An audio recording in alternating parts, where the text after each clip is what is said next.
مملکت خداداد پاکستان جو دنیا کے نقشے پر ابھرنے والا 1300 سال کے بعد ایک اچھوتی ریاست تھا جس کی بنیاد بھی نرالی تھی، کیونکہ دنیا میں ممالک کا وجود ان کے حصول کی جدوجہد سب کے سب مخصوص جغرافیائی، لسانی، قومی، نظریاتی بنیاد پر ہوتی ہے، مگر حصول پاکستان نے دنیا کو حیرت میں ڈال دیا اور ایک بار پھر اس سنت کو زندہ کیا کہ اسلامی نظریے کے تحت مختلف زبانیں بولنے والے اور مختلف قبائل کس طرح ایک ملت بنتے ہیں اور کس طرح جدوجہد آزادی ایک پاکیزہ جدوجہد بنتی ہے۔ دنیا کے دیگر ممالک کا جائزہ ہمیں یہ بتاتا ہے کہ ان کی سرحدیں صرف جغرافیائی سرحدیں ہوتی ہیں، مگر جس نظریے کے تحت پاکستان کو وجود ملا، اس کی نہ صرف جغرافیائی سرحدیں بلکہ اس کی نظریاتی سرحدیں بھی ہیں۔ جغرافیائی سرحدوں کی حفاظت نسبتاً آسان ہوتا ہے بنسبت نظریاتی سرحدوں کی حفاظت کے۔ اسلام کی بنیاد پر جمع ہونے والے افراد قوم نہیں بلکہ ملت کہلاتے ہیں۔ ان کی اقوام مغرب کے ساتھ کوئی نسبت نہیں۔ ان کے قوم بننے کی وجہ ان کا قبیلہ ہوتا ہے، خاندان ہوتا ہے، ان کی زبان ہوتی ہے، لیکن ملت اسلامیہ کے اتحاد اور جمع ہونے کی وجہ دین اسلام ہے اور اس قوت کی وجہ دین ہے۔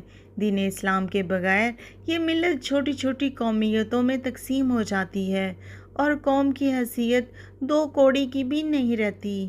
مشرقی پاکستان اور مغربی پاکستان کے دونوں حصوں کے درمیان تو کافی فاصلہ تھا، مگر یہ فاصلہ اس نظریے کو ختم نہ کر سکا۔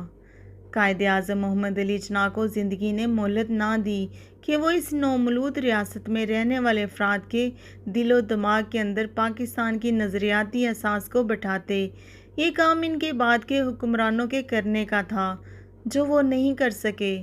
کسی قوم کی آزادی کی حفاظت اور اس کی بقا کے لیے لازمی ہے کہ اس قوم کی آئیڈیالوجی آنے والی نسل میں منتقل کی جائے، اور سمجھدار قومیں اس کا انتظام کرتی ہیں۔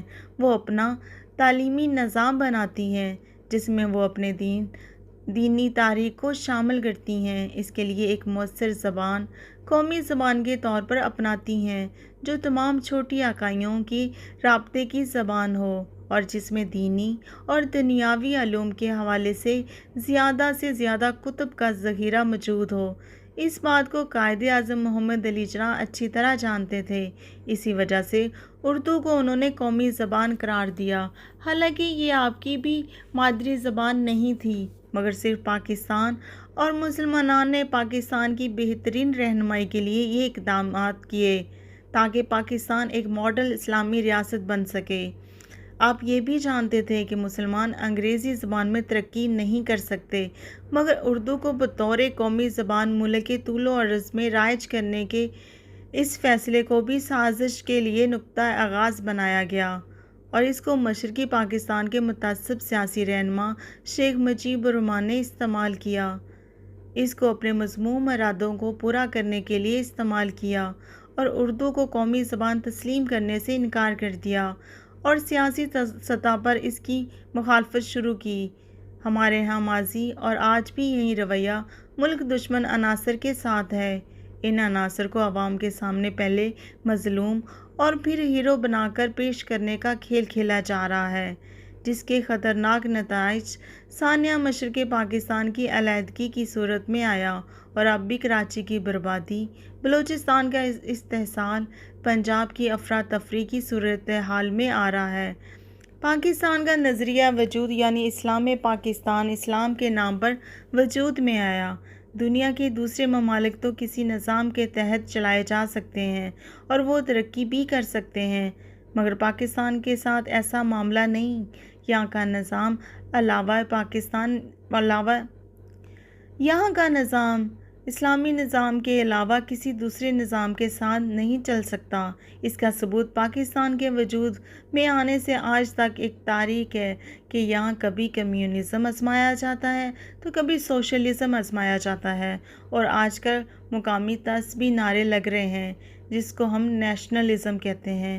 کبھی سندھیت، کبھی بلوچیت، کبھی پنجابیت اور کبھی مہاجریت، اور کہیں کسی اکائی کو کہا جا رہا ہے کہ جاگ فلاں جاگ، تیری پگ وچ لگ گیا داغ۔ اس کے بعد سوائے تباہی کے ہاتھ کچھ نہیں آنا۔ ہر آنے والا دن پاکستان کے عوام پر سخت سے سخت اذیت کا آ رہا ہے۔ اس کی وجہ اسلامی نظام کے نفاذ سے غداری ہے، جس کے نفاذ کا وعدہ ہم نے اپنے رب سے آزادی حاصل کرتے وقت کیا تھا۔ اس بدترین وعدہ خلافی کی سزا صرف عوام ہی کو نہیں بلکہ تاریخ شاہد ہے، رہنمایان قوم کو بھی ملی۔ پاکستان کی حیثیت ایک مسجد کی طرح ہے۔ اگر کوئی چور کسی دکان سے گھڑی چرا لے تو بے شک یہ جرم تو ہے، مگر جرم کی نوعیت اور اس کی سنگینی بڑھ جاتی ہے جب کوئی چور مسجد کی گھڑی چرا لے۔ پاکستان اللہ کی امانت بھی ہے جو ہمارے ہاتھ میں ہے، اور یہ ایک امتحان کا پرچہ بھی ہے۔ اس لیے عوام اور حکمرانوں کو اس پر بھی غور کرنا چاہیے۔ پاکستان کے بننے کے 70 سال کے بعد آخر پاکستان کو ایسی قیادت مل گئی جس کا مشن پاکستان کو اسلامی فلاحی ریاست بنانا ہے۔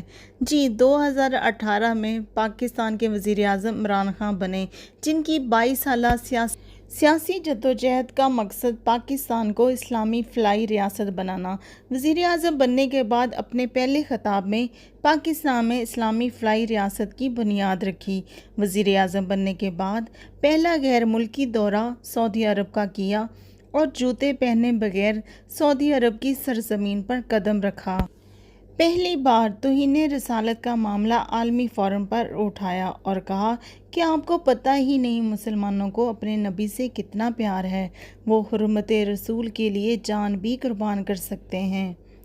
مسئلہ کشمیر کے سفیر بن کر ہر فورم پر آزادی کشمیر کی بات کی، اور پہلی دفعہ آپ کی کوششوں سے US اسمبلی میں کشمیر کے حق میں قرارداد پاس ہوئی۔